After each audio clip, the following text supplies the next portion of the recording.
Thank you very much for joining us for the second half. We call this Next Up. We interview community leaders, and today we're going to talk to the head of our own airport, Lambert Field, Lambert International. Rhonda Hamm-Niebrugge is with us today, the director of the airport, and there are a lot of things going on as we welcome you to Next Up on 9 PBS. Hello, Rhonda. Hi, Charlie. Hi, Bill. Thank you for having me. Hi, Rhonda. Sure. Well, thank you. And it's a very exciting time. And last week, you announced a major plan, which will, among other things, combine the two terminals into one with more than 60 gates. It's got a long time horizon, but you're starting the planning for what will be a major renovation at Lambert. We are. And, this is a requirement that the FAA says every decade or so you have to do. And a lot of times you do them and they get put on a shelf. But I think it's time that as we come out of this one and get it approved through the FAA, we really start the process of thinking about the future of our airport and where we go. It is an older facility and the maintenance on that is quite a bit. So as we think about the future, we need to start the process. Rhonda, are you getting any of the COVID money, all of the hundreds of millions that are coming in, or any of the RAMS money? How does that work? Yeah, I don't think we'll be getting any of the RAMS money. So we are an enterprise fund at the airport. Throughout the pandemic, we did get relief money from the federal government that came to the airport. That was to keep employees on the payroll. It was to make sure that we were providing all the safety protocols. You could enhance things that could, from a health perspective, and then also to pay your debt. So we still have some monies coming in from that we have not used. I think we still have about $60 million that we'll continue to use of that money to pay our debt. But when you think about a project like this and the magnitude of a project like this, you have to really think about where does all the funding come from.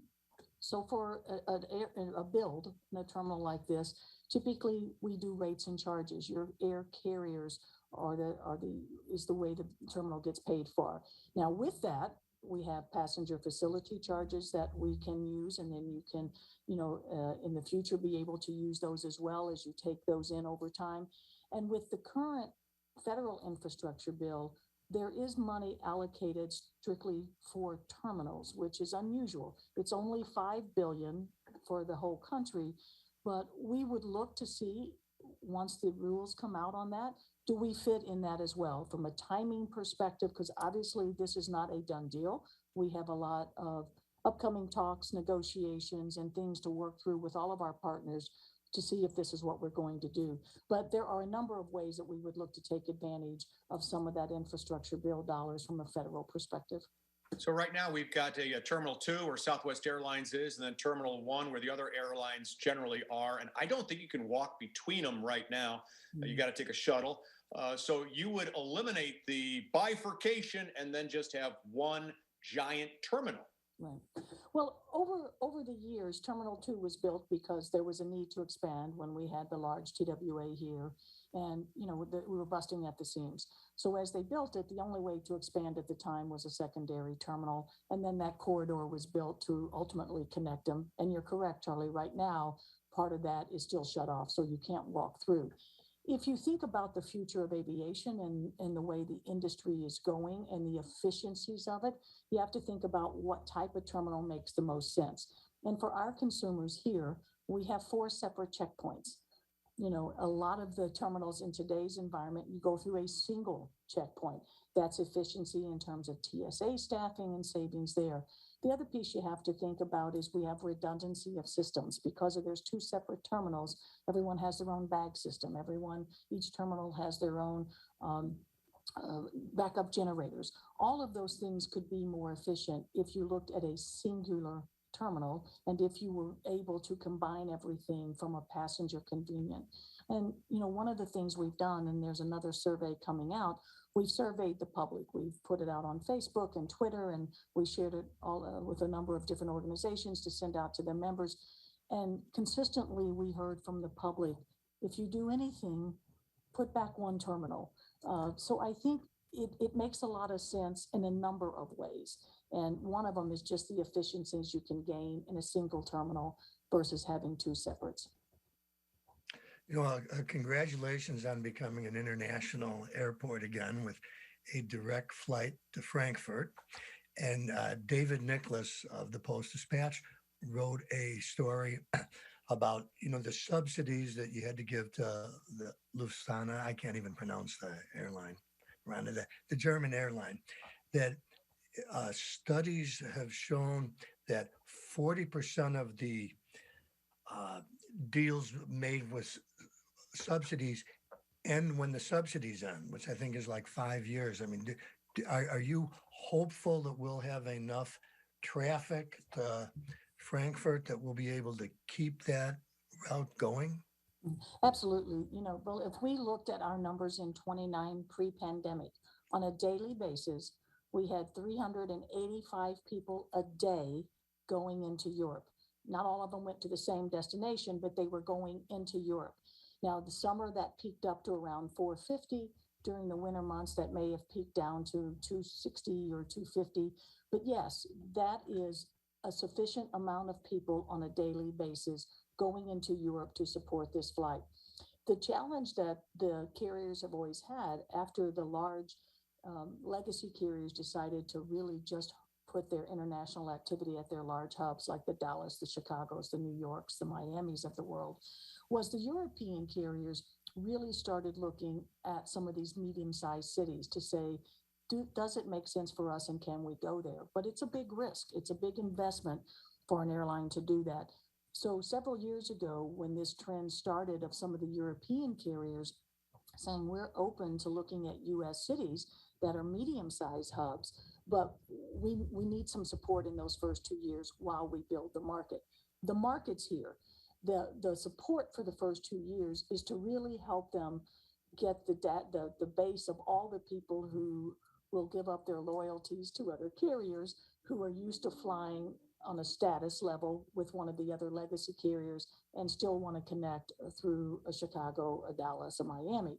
So they need to build that market and garner those 385 people a day. The flight holds 289 people. So there's more than enough people in this region to fill that flight once we get past the pandemic. And that was the other thing. They initially looked at, well, we can come in 5 days a week because we can support that. But with the pandemic, scaling that back to start with 3 to see how does it go with the pandemic and do the loads come. But I absolutely am confident that this will be a successful flight. This region can support it. The numbers are there to support it. And the real ask is during those first 2 years, just help build the loyalty and help build the consumers to say, yes, we'll take the Nonstop.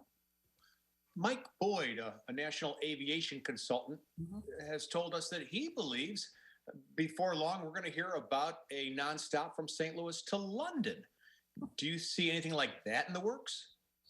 I think our focus is to make this one successful. I think it would be hard right now to try and entertain 2 to be successful. And for us, the bigger goal is to get this to 5 days a week and then daily service. Obviously, in June, we're starting with 3. So we believe that we can get daily service. We think the numbers are there. And I think the intention for Lufthansa and us both here at the airport is to grow it enough that they're comfortable that daily service. And if the region continues to grow and partners continue to grow out here, then down the road, I think that option for other carriers may be viable. But I think it would be very hard with 2 coming in initially trying to make that work. Rhonda, not long ago, we had a big debate going on about privatization. Should we sell the airport to a private company and get a whole bunch of cash and let them run it? Or should we not? We chose not to. Did we miss an opportunity or dodge a bullet? I haven't taken a stand on that because I didn't think it was my place to take a stand. It was something the city wanted to entertain, so we worked through the process. At the end of the day, I do believe that an airport is one of the regions, if not the greatest asset that we have. And it's a public utility that's here to serve the consumers. And so I think being able to make decisions by the region, by the city, obviously owns us, to me makes a lot of sense versus turning decision-making power over to someone else. So, there's pros and cons of everything. And I think, I'm probably partial to the airport, but I think for us, being able to have it remain as an asset that is run here makes more sense. Do you think that in all the discussion of the new terminal and Lufthansa and other issues that we're kind of forgetting that Spirit seems to be growing its presence in St. Louis, nonstop to Los Angeles and also some nonstop to various Florida cities right now? Yeah. No, that's been a great ad. And, one of the things we've been working with Spirit for a decade on coming to St. Louis. And if we think back to 10, 12 years ago, we were a higher cost airport. We had been dehubbed. We were seeing our revenues, excuse me, we have automatic lights, I'm sorry. If we don't move, they go off. So we were a high cost airport. And for some of the ultra low cost carriers, that was a deterrent from them coming in. So what we worked really hard on was bringing those costs down, being more financially sustainable, and being able to attract all carriers, the legacy carriers like Southwest that really aren't ultra low cost, but they're not quite a legacy carrier either. And then being able to bring in these new ultra low cost carriers like Frontier and Spirit. And we're now very competitive. We have a very competitive cost structure. And I think that's why they came in. We really felt that they would come in prior to the pandemic, and then the pandemic hit, so things got slowed. But as we worked with them and as we talked with them, they really saw the value of coming to St. Louis, and they're quite happy. I mean, they initially started with the 5 markets. Even before the first flights started, they announced they were going to 9 destinations. So they're operating large aircraft as well. There's 186 people coming in and out of every one of those flights. So when you think about 8 or 9 flights a day, you take that times almost 400 people coming in and out, it's a significant amount of passengers.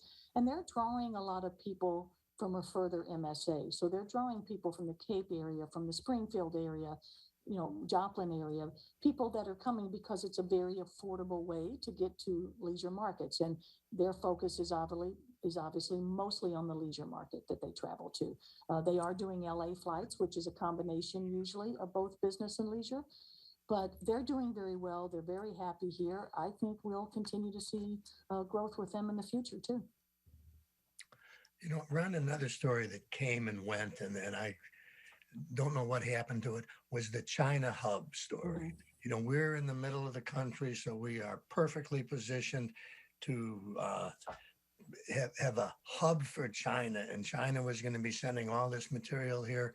Everybody seemed to think it was a great idea, and then it seemed to fade away. Whatever happened to the China hub theory? Well, we still have cargo that we're working on, international cargo, and I think a little bit of our challenge was calling it just a pure China hub. I think at the time, Bill, if we had been a little bit more strategic, we could have really talked about just an international cargo hub.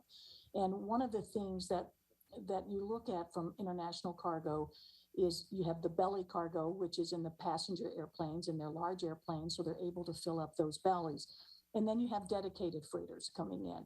So we, without having international passenger activity, really couldn't compete with the belly activity. So we were looking at these pure dedicated freighters. 100% of the airplane coming in is a freighter airplane. And you're seeing more and more of that happening around the world with the need for product to move everywhere globally. So, one of the other things that we looked at with that was trying to move the live animal shipments. So there is a huge trend of other countries buying our beef and our pork here, not to slaughter or to butcher, but to be able to grow their stock and be able to have livestock that they can eventually produce for their people. So that's a growing commodity. So we did get approved to be a USDA port of embarkation for live animal shipments. There's only a handful in the country, and the biggest one right now is Chicago. Those are dedicated freighters. Those are freighters that are full of livestock. And so that's a piece of that market that's kind of a niche. So last year we had a number of those successful flights, and I think we'll see more of those coming. Our goal would be to try to continue to enhance that market and enhance a little bit the facility that we have so it becomes a primary preferred facility and garner that piece of freight activity. It's 747 aircraft, so it's all large aircraft, which brings in a really nice chunk of money every time they land. The other piece with getting Lufthansa as a passenger, we're going to see that belly cargo grow on the international flights. And that's very important. When you've got when you have an A330, a 767, or a 747, you have a lot of cargo space. So we're working already with the freight forwarders here and the different corporations to bring that product that's now going in trucks past our airport, going on flights out of O'Hare, bring that here and book it on the Lufthansa flight. It's another way to help make that flight very successful if we can get a large cargo hold area. So to me, cargo is a critical piece of growth of this airport, both domestically and internationally. And I think we need to just keep focusing on that in every increment that we can. Do officials believe that aside from business persons in Frankfurt or cargo, live animals or others from Germany, do we think that German tourists will come to St. Louis? And do you think that there's any way that we could market ourselves or maybe send a message to Germany that, hey, it's worth getting on a plane and coming to St. Louis? I think so. We have the sister city program. So we have a sister city in Germany. I think that's extremely important. And that entity is always trying to bring citizens here from Germany and also obviously our citizens over so you can visit the sister cities. We're working very closely with Explore St. Louis, that tourism arm, because they obviously, promote the region and promote bringing everyone in here. So we're working really closely with Kitty Ratcliffe and Brian Hall and their team as they try and promote this region. And then I think if you think about it just from a pure state perspective, if you're going to visit the US and you want to look at a number of different cities, this is a great place to come. And with the heritage that we have here from Germany, you've got the wine countries, you have a lot of different things that I think people are connected based on the immigrants that came here from Germany. I think people could come here and say, let's take the stop to St. Louis. And maybe from here, you could hop on Southwest or one of the other carriers and look at one of the other markets if you're interested in seeing New York or San Francisco or LA or something. So I think there is a niche for that that will help grow that. I don't think that comes immediately. I think it's one more of those things that as you try and build this market, you also try and market it as a tourism place. We know that the business traffic is going to use this. We know how important it is to Bear to have this flight activity based on having the North American headquarters here. We know how important it is to a number of companies that have German roots or that have headquarters in Germany. So we think from a business perspective, it's going to be very, very successful. And we've heard that from the business community. I think from the leisure side, that's the piece that we're going to have to grow a little bit. And we're going to have to try and do everything we can, both from a regional perspective with our entities that support tourism, and also from a state perspective, getting involved in their marketing efforts when they're trying to sell the state of Missouri to other European markets. We'll be a part of that as well. So that's a critical piece as we move forward, and I think it certainly has an advantage. Okay. How about restaurants, Rhonda? Restaurants in the terminal. When we were a hub city, people would have layovers here, and maybe it was more important. How important do you think restaurants and bars are in an airport, and what are the plans for the new terminal? They are extremely important, Charlie. They bring in a tremendous source of revenue for the airport. All the revenue that we bring in helps lower our cost so that we can be more cost competitive to the airlines. And one of the challenges that we had when we were a large hub was we didn't have a lot of space, and quite honestly, the offerings that we had were pretty limited at the time. So we did start a pretty aggressive rehab of the program that we had for food and beverage and retail a number of years ago. We also knew how important it was to bring in local. We think a lot of people recognize the local product and they like seeing local. Mm-hmm. So we have branched out and expanded the restaurants. We've almost doubled the amount of restaurants from a decade ago. If you look at the venues that we have, both in Terminal 1 and Terminal 2. We've tried to diversify the offerings. We have wine bars like Vino Volo, which is a great product. We have Three Kings, which is a local product. We have the Pasta House. We have Schlafly. We have, things of that nature that really people can recognize and say, this is St. Louis. And we want to do more of that. And as we looked at the surveys that we had for our exercise of this strategic airport layout plan, that was one of the other things that came back very loud and clear, was that the consumers want to see more local restaurants. They want to see more offerings of restaurants. So, in Terminal 2, there really is nowhere to add anything. I mean, we are cram-packed down there. In Terminal 1, we still are looking at a couple more options this year of some things now that we're adding Lufthansa, and now that Spirit has come to the further end of the sea concourse, we look to be adding hopefully some more local opportunities there in the coming months. The revenue that we generate from airport concessions, and that's both food, beverage, retail, parking, all of that is a significant amount of revenue that comes into this airport.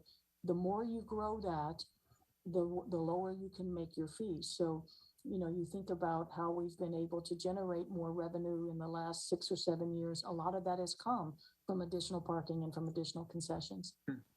Following up on that, in addition to restaurants, because the airport is really the first thing that many first-time visitors see when they come here. When they come to Lambert, it's functional, but compared to maybe other airports, it may not be that jazzy. Do you think it would make sense to kind of invest in the future in some sort of over-the-top eye candy to give an overwhelmingly positive, great impression to people when they first come to Lambert? Yeah, Charlie, and I think we've looked at we have an art program that we created about 11 years ago to really highlight all the great local artists we have in this region, but also some of the art institutions that we have that are known around the world. And we've also commissioned some art that has been brought in by some international artists who won those commission pieces. So that's one way of enhancing it. It's colorful, it passes people's time. We have a lot of rotating exhibits, but we need to do more of that. And I think that's what comes in to think about, where do we go with our airport in the future?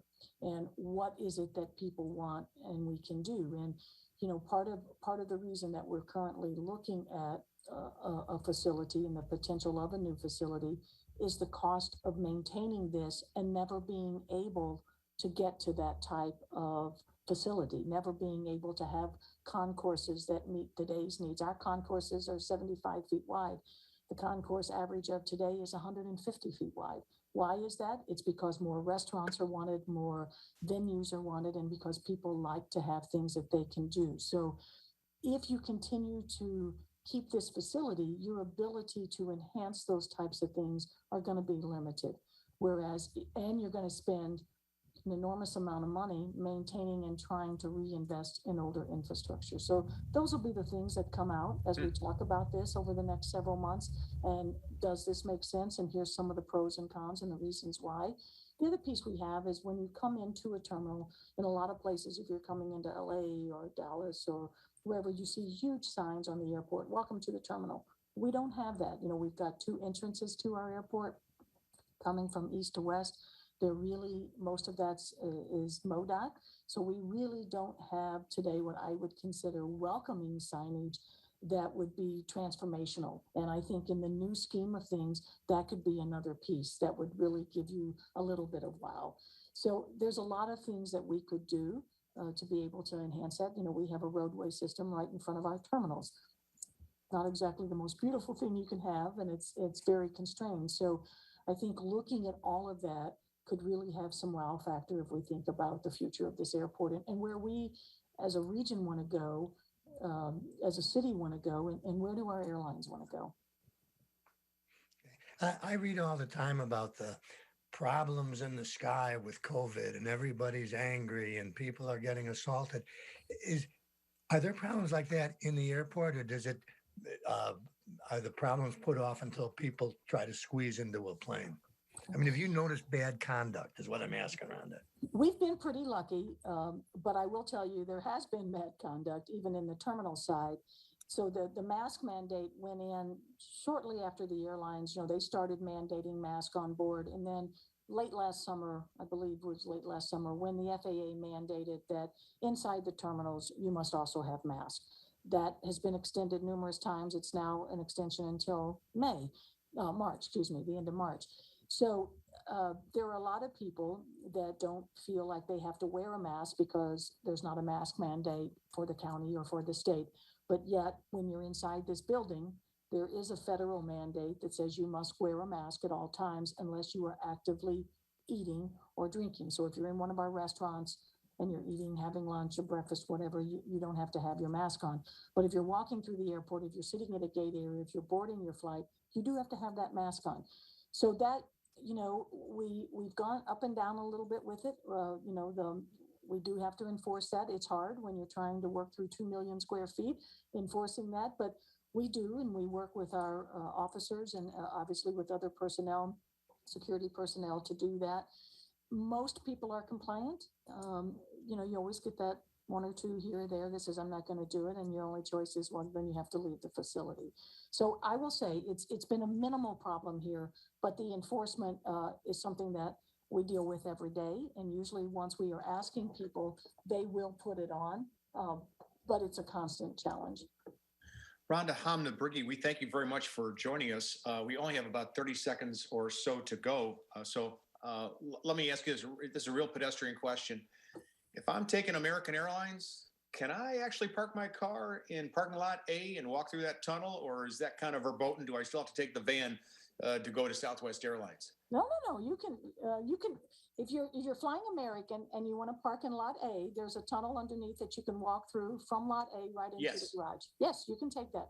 Very well. Well, that settles a family argument then. I appreciate that very much. Thank you very much for joining us on 9 PBS. We appreciate the time you shared with us, and best of luck, and thank you to everybody at the airport.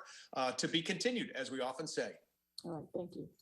Rhonda Hamm-Niebrugge, the director for our airport.